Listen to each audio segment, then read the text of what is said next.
Le chiffre est lourd, honteux, indécent. Plus d'un Français sur 10, entre 18 et 25 ans, ne sait ni lire ni écrire correctement. Mon invité ce soir, Bénédicte Aphone.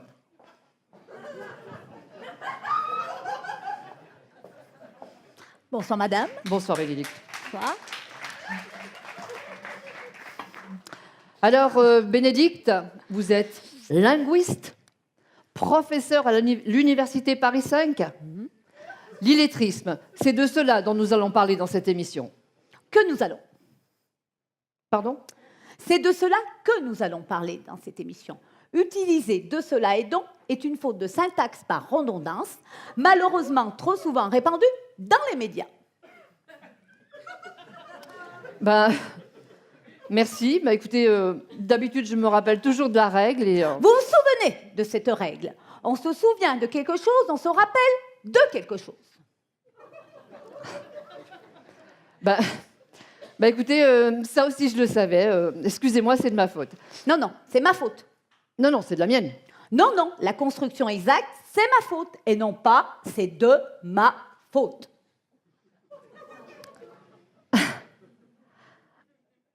D'où l'avantage pour une journaliste d'avoir une linguiste à ses côtés afin de pallier à ses défaillances. Pallier ses défaillances, verbe transitif direct.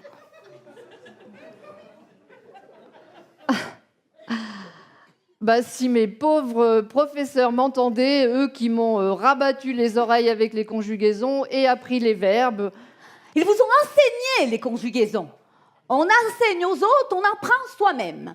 Quant à vos oreilles, ils vous les ont rebattues. À moins évidemment que vous n'ayez hérité du bonnet d'âne.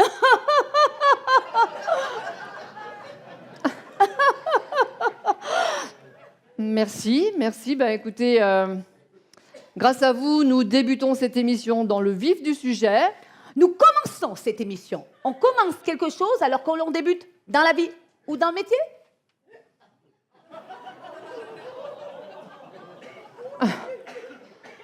Merci.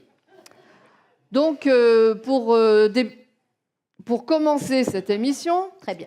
Je vais vous citer, afin de réduire ma marge d'erreur au maximum. Nos erreurs, on ne peut les réduire qu'au minimum ou les augmenter au maximum. Donc, je vous cite. Vous avez dit dans une récente étude dans la Seine-Saint-Denis, on a demandé à des collégiens ce que représentait pour eux la lecture. Et la plupart d'entre eux ont fait cette réponse surprenante. Oui. La lecture, c'est pour les PD.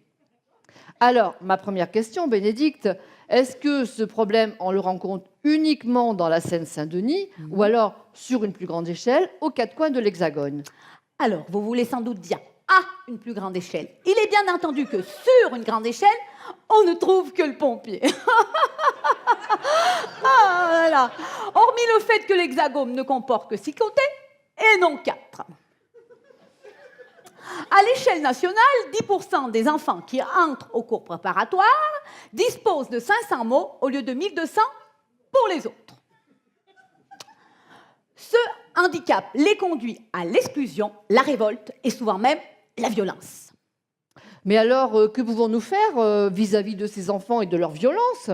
Alors, surtout, bien se protéger le visage, car vis-à-vis signifie face à face ou tête à tête.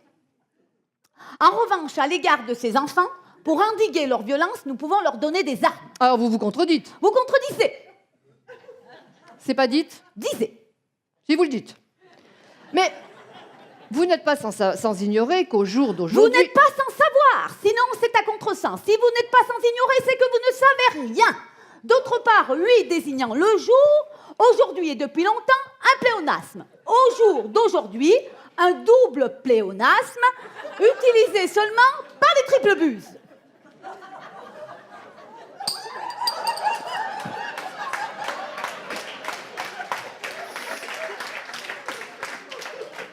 Comme par exemple? Comme par exemple, c'est aussi une formule pléonastique. On doit dire comme ou par exemple. D'accord. Et si je vous dis, cet invité me pète les couilles, par exemple? C'est populaire. C'est populaire, pardon, je vous ai coupé. C'est populaire, mais c'est français. j'ai conseillé au ministre de l'Éducation nationale d'imposer des leçons de mots dès le cours préparatoire en s'appuyant sur des cahiers de mots obligatoires pour chaque élève. D'accord, donc pour les mamans qui ont des enfants à l'école, ce qu'il faut leur dire, c'est d'acheter à chacun un espèce de lexique. À chacun, c'est une. À chacun, c'est une, on n'est pas obligé de l'acheter. Non, c'est une espèce de lexique. Mais cela ne coûte rien. Espèce, c'est féminin. C'est un cahier que l'enfant remplira avec son instituteur et le montrera chaque soir à ses parents. D'accord, surtout donc ne pas oublier de le ramener tous les matins à l'école. De l'apporter. On amène les choses. On apporte les choses, on amène les personnes. Oui, bah, c'est ce que je voulais dire, ne pas oublier de ramener l'enfant tous les matins à l'école. Si le ministre de l'Éducation avait été là, il vous aurait dit, ainsi qu'à vous, combien il était enchanté de ma proposition. Encore aurait-il fallu que je le reçoive.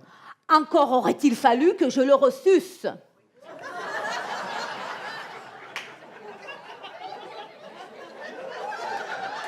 Bah, pardon.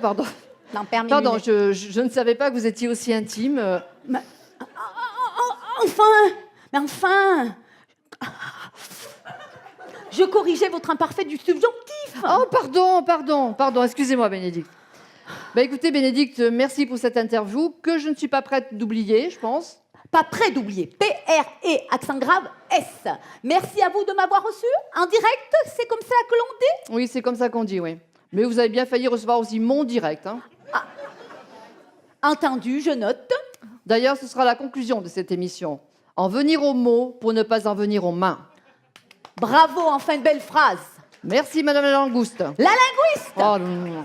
Bon, c'est bon, là, c'est coupé. C'est coupé, hein, c'est bon? Non, mais vous avez vu ça? Vous avez vu comme elle m'a niqué mon émission, là? Cette salope obtuse, là. Obtuse. Oh, t'as ta gueule!